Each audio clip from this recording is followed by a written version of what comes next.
Okay, so today we are going to be looking at the average price of a new car over time. This is information that interested me or other people because they might be looking to buy a new car, but it's also information that may be important to car dealerships, as well as someone who perhaps wanted to trade in their car. Here we have a chart of how the average price of a new car has changed over the years by decade. So in 1920, the average price of a car was $525. In 1930, it was $600. In 1940, it was $850. In 1950, it was $1,510. In 1960, it was $2,600. In 1970, it was $3,450.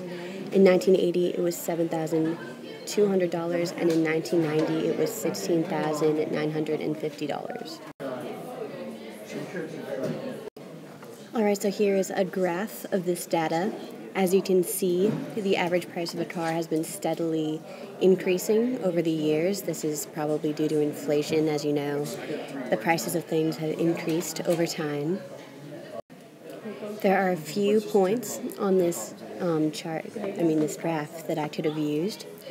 But for this equation, I will be using these 2 points. For our equation, we will be using the slope formula delta y over delta x. Okay, so here we have our equation. We're going to plug in the points over here into y2 minus y1 over x2 minus x1 and do out the math.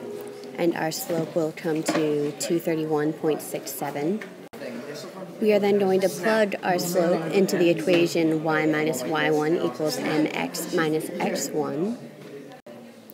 As you can see here, we plug in our slope and our data points from earlier in the problems. We have y1 as well as x1. We are going to distribute our slope, 231.67, into the problem and bring it down here to get y minus 10,000 equals 231x minus 454,073.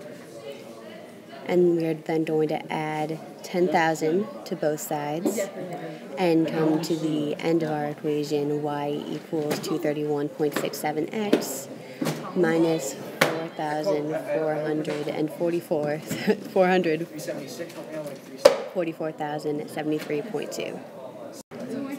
In the ending equation, we are going to predict the average price of a car in the year 2050.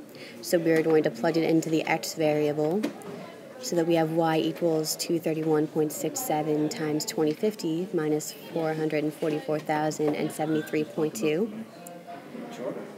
Doing the math, we will end up with y equals 3,850.3. So in the year 2050, the price of a car should be $30,850. And that brings us to the end of my presentation.